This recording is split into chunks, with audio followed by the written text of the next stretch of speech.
दोस्तों, अगर middle east में छोटा सा कॉन्फ्लिक्ट भी होता है तो उसका इम्पैक्ट सिर्फ उस रीजन तक लिमिटेड नहीं रहता, बल्कि पूरी दुनिया की इकोनॉमी पर पड़ता है।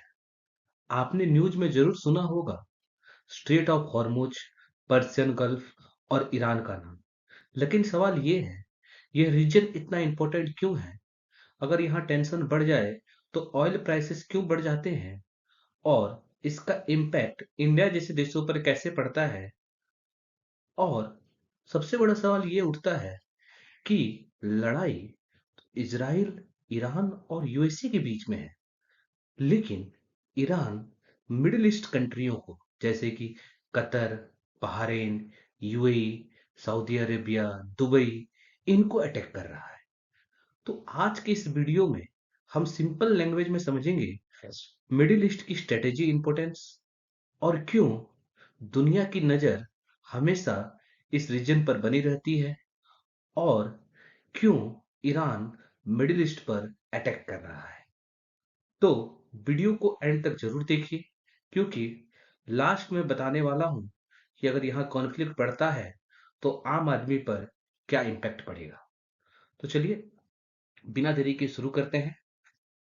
दोस्तों, अगर आप इस चैनल में नए हैं तो हमारे चैनल एडू नेविगेटर को लाइक कीजिए, सब्सक्राइब कीजिए और शेयर कीजिए अपने दोस्तों के साथ। तो चलिए शुरू करते हैं। दोस्तों, today we will discuss a very important global issue. हम लोग एक आज बहुत बड़े ग्लोबल इशू के ऊपर डिस्कशन करने वाले हैं, that why Iran is attacking and threatening some Middle East country. जैसे कि मैंने बताया, क्यों ईरान क्या कर रहा है, इन मिडिल ईस्ट कंट्री को क्या कर रहा है, आपका अटैक कर रहा है। Why the role of United Nation Israel play in this conflict, what is the role, क्या है यूएसए का और इजराइल का। ठीक है, तो चलिए स्टेप बाय स्टेप समझते हैं। सबसे पहले बैकग्राउंड ऑफ ईरान कॉन्फ्लिक्ट आपको समझना होगा कि ईरान कॉन्फ्लिक्ट आखिरकार शुरू क्यों हुआ। To understand the current situation, we need to look at the long-standing tension involving Iran. Iran के साथ एक बहुत बड़ा टेंशन बहुत समय से चलता आ रहा है। जैसे कि ईरान का बहुत सीरियस कॉन्फ्लिक्ट चल रहा है किसके साथ, आपका यूएसए के साथ, इजराइल के साथ और कुछ गल्फ कंट्री के साथ। द मेन रीजन, इसका जो मेन कारण है वो है सबसे पहले ईरान का न्यूक्लियर प्रोग्राम।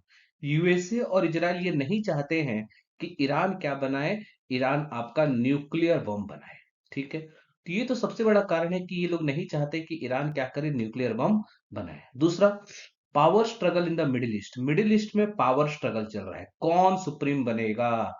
ठीक है, तो सवाल यही है कि भाई जिसके पास न्यूक्लियर बम रहेगा वही क्या रहेगा, आपका मिडिल ईस्ट को कंट्रोल करेगा।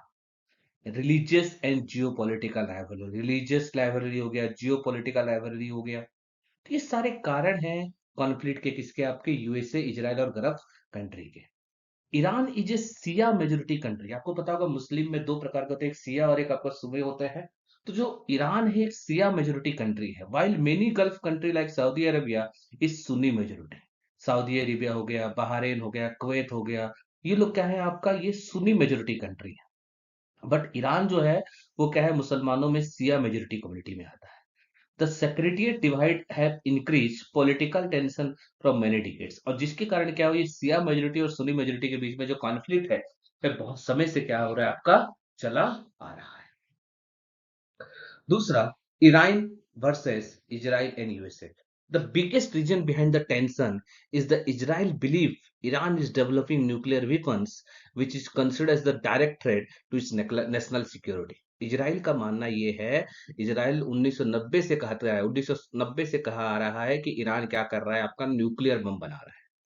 जिसके कारण ये हो सकता है कि अगर ईरान के बाद एक बार न्यूक्लियर बम आ जाता है तो ये क्या है, खतरे की घंटी है, किसके लिए, इजराइल के लिए। तो जिसके लिए क्या कर रहा है इजराइल, बहुत बार क्या किया, कवर्ड ऑपरेशन किया है, किसके खिलाफ, आपका ईरान के खिलाफ। इजराइल ये नहीं चाहता कि ईरान किसी भी सिनेरियो में क्या बनाए, आपका न्यूक्लियर बम बनाए। Iran see this action as the aggression against the sovereignty. और ईरान का मानना यह है कि इससे बार बार, क्योंकि जब इजराइल क्या कर रहा है, कवर्ड ऑपरेशन कर रहा है ईरान के खिलाफ, तो ये क्या कर रहा है, ईरान के जो नेशनल सिक्योरिटी है, जो सॉवरेनिटी है, उसके ऊपर क्या कर रहा है, डायरेक्ट अटैक कर रहा है। तो ये मानना है किसका, आपका ईरान का। जिसके कारण Iran often respond through military threats and religious influence. जिसके कारण क्या हो रहा है, ईरान और इजराइल के बीच में कॉन्फ्लिक्ट हो रहा है, और बार बार क्या कर रहा है, इजराइल को धमकी देता है ईरान कि भाई हम तुम्हारे खिलाफ मिलिट्री एक्शन करेंगे। ठीक है, तो ये सारी चीजें आपकी चली आ रही है। ये तो कॉन्फ्लिक्ट हो गया किसके बीच में, आपका ईरान और इजराइल के बीच में। तो यूएसए का क्या रोल है इसमें? देखिए, USA and Israel are the two brothers. ठीक है, दोनों एक क्या है, ब्रदर है, मतलब दोनों के बीच में जो रिलेशन है बहुत ज्यादा क्या है आपका, स्ट्रांग है। तो हमेशा क्या करता है यूएसए जो होता है वो इजराइल का मदद करता है, जिसके कारण क्या कर रहा है, इस लड़ाई में भी यूएसए ईरान का खिलाफ है और इजराइल के सपोर्ट में है। आगे बढ़ते हैं। Role of Gulf country. अब सवाल उठता है कि ये जो गल्फ कंट्री है जैसे कि कतर, बहरीन, सऊदी अरब, दुबई, इनका क्या रोल है? Many gulf country have close military relation with the USA. याद रखिए, जितने भी गल्फ कंट्री है उनका यूएसए के साथ क्या है, बहुत क्लोज मिलिट्री रिलेशन है। फॉर एग्जांपल कतर हो गया, बहरीन हो गया, यूएई हो गया, सऊदी अरेबिया हो गया, इनके साथ क्या है, यूएसए का क्लोज मिलिट्री एक्शन। यहाँ के जो मिलिट्री के बेसिस हैं, एयरफोर्स बेस हो गया, नेवल बेस हो गया, ये कहाँ पे है? तो ये आपके इन देशों में है, कतर, बहरीन, यूएसए और सऊदी अरेबिया में। This country host US military bases, जैसे मैंने बताया यूएस के मिलिट्री बेसिस इनके पास। From Iran perspective, these bases can be used to launch the attacks against Iran.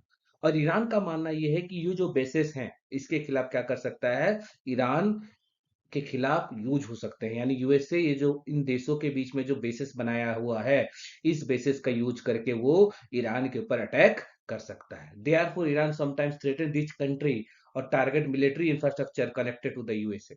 तो एक्चुअल में अगर देखा जाए तो यूएस ईरान जो है इन कंट्री के ऊपर अटैक नहीं कर रहा है। ईरान एक्चुअली अटैक कर रहा है ये जो कंट्री के जो बेसेस हैं, जो यूएसए अपना बेसेस बना के रखा है, चाहे वो एयरफोर्स का बेस हो, चाहे वो मिलिट्री का बेस हो, वहां पे क्या कर रहा है, आपका अटैक कर रहा है। कौन? आपका Iran. Proxy warfare strategy. Instead of direct war, Iran supports allied groups in different countries. देखिए, ईरान जो होता है ना, ईरान कभी भी डायरेक्ट वॉर नहीं करता। उसके प्रॉक्सी ग्रुप है। प्रॉक्सी ग्रुप का मतलब हो गया आपका जो लेबनान हो गया, हिजबुल्ला, हिजबुल्ला है एक आपका प्रॉक्सी ग्रुप है, एक आतंकवादी संगठन है हिजबुल्ला लेबनान में। ठीक है, ह्यूथीस इन यमन। ठीक है, और आपका बहुत सारे क्या है, various militia groups in Iraq and Syria. तो नॉर्मली अगर देखा जाए तो बहुत सारे क्या है जो आपके जो ग्रुप्स हैं, जैसे कि आपका हिजबुल्ला हो गया, यूतीस हो गया, इसका यूज करके वो क्या करता है, ईरान प्रॉक्सी वॉर करता है। किसके खिलाफ? इजराइल के खिलाफ प्रॉक्सी वॉर करता है। Through this group Iran tries to expand its influence and pressure its rivals. इसका यूज करके क्या करता है, ईरान अपना एक्सपांशन करता है और प्रेशर डालने का कोशिश करता है अपने राइवलरीज पर। The strategy allow to challenge powerful country without engaging in a full scale war. इसका क्या कर रहा है, इसका यूज करके ईरान जो है वो क्या कर रहा है, आपका प्रॉक्सी वॉर कर रहा है, डायरेक्ट वॉर ना करके क्या कर रहा है, फुल स्केल वॉर ना करके उन जो कंट्री है उनको चैलेंज करता है एक तरह से। तो ये आपका अगर देखा जाए तो ईरान का क्या है, आपका स्ट्रेटेजी है। Strategy importance of the Middle East. The Middle East is extremely important for the global economy because it has large oil reserve. याद रखिएगा, जो मिडिल ईस्ट है ये दुनिया के लिए क्या है, एक बहुत इंपॉर्टेंट जगह है, क्योंकि ये क्या है, दुनिया का सबसे बड़ा क्या है, आपका लार्जेस्ट ऑयल रिजर्व। ठीक है, जो आपका पता होगा स्ट्रेट ऑफ हॉर्मूज है। स्ट्रेट ऑफ हॉर्मूज क्या कर रहा है, पर्सियन गल्फ और आपका जो बे ऑफ बंगाल, सॉरी आपका जो अरेबियन सी है उसको क्या करता है, आपका कनेक्ट करता है। और दुनिया का 20 से लेकर 30% का जो ऑयल ट्रेड है वो स्ट्रेट ऑफ हॉर्मूज से पास करता है। और स्ट्रेट ऑफ हॉर्मूज पे क्या करता है, कंट्रोल डालता है। कौन? आपका ईरान कंट्रोल करता है। रिसेंटली आपको पता होगा कि ईरान ने क्या किया, स्ट्रेट ऑफ हॉर्मूज को बंद कर दिया है। तो इस स्ट्रेट ऑफ हॉर्मूज के बंद होने के कारण इंडिया के ऊपर इसका क्या इम्पैक्ट आएगा?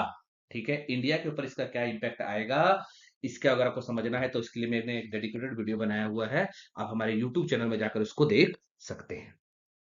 ठीक है, आगे बढ़ते हैं। Risk of a larger war, expert fear it tension continue to rise the conflict could expand into the regional war. और जो एक्सपर्ट्स उनका मानना ये है कि जो अभी कॉन्फ्लिक्ट चल रहा है ये अगर बढ़ता है तो ये क्या करेगा, एक बहुत बड़ा वॉर का रूप ले सकता है, जिसके कारण क्या हो सकता है, जो ग्लोबल ऑयल मार्केट्स है, जो इंटरनेशनल ट्रेड है, जो ग्लोबल सिक्योरिटी है, इसके ऊपर क्या हो सकता है, खतरा हो सकता है। और इस लड़ाई में Iran, Israel, USA, Saudi Arabia और अदर गल्फ नेशन क्या कर सकते हैं, पार्टिसिपेट कर सकते हैं। That is why international committee is trying to reduce the tension through diplomacy. इसलिए जो इंटरनेशनल रिलेशन को समझते हैं, जो इंटरनेशनल चीजों को समझते हैं, वो क्या कर रहे हैं, डिप्लोमेसी के तहत इस लड़ाई को क्या करना चाहते हैं, जल्द से जल्द खत्म करने का चाहते हैं। इसी बीच में आपको पता होगा, हमारे जो प्राइम मिनिस्टर है नरेंद्र मोदी जी, उनके द्वारा भी स्टेटमेंट आया कि हमको क्या करना है, ये जो लड़ाई है इसको क्या करना होगा, डिप्लोमेसी के तरफ खत्म करना होगा, शांति की तरफ का बात किया जा रहा है।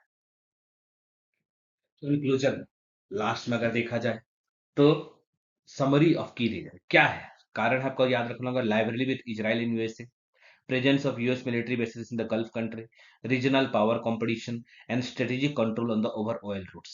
तो ये सारे कारण हैं ये कॉन्फ्लिक्ट के होने के। Why the situation is sensitive? Conflict could dispute the global oil supply। ठीक है, एनर्जी सप्लाई को ऊपर कर सकता है, इंटरनेशनल ट्रेड के ऊपर क्या कर सकता है, आपका बात आपका क्या हो सकता है, हैम्पर हो सकता है। तो कहीं ना कहीं आपको ये सोचना होगा कि क्या किस प्रकार से लड़ाई को खत्म किया जा सके। तो दोस्तों, अब आप समझ गए होंगे कि मिडिल ईस्ट सिर्फ एक रीजनल इशू नहीं है, बल्कि ग्लोबल इकोनॉमी का बहुत इंपॉर्टेंट सेंटर है। स्टेट ऑफ हॉर्मुज जैसे छोटे से सी रूट भी दुनिया के ऑयल सप्लाई का बड़ा हिस्सा कंट्रोल करते हैं। अगर यहाँ टेंशन बढ़ती है तो ऑयल प्राइसेस, ट्रांसपोर्ट कॉस्ट और ग्लोबल इकोनॉमी सब पर इम्पैक्ट पड़ता है।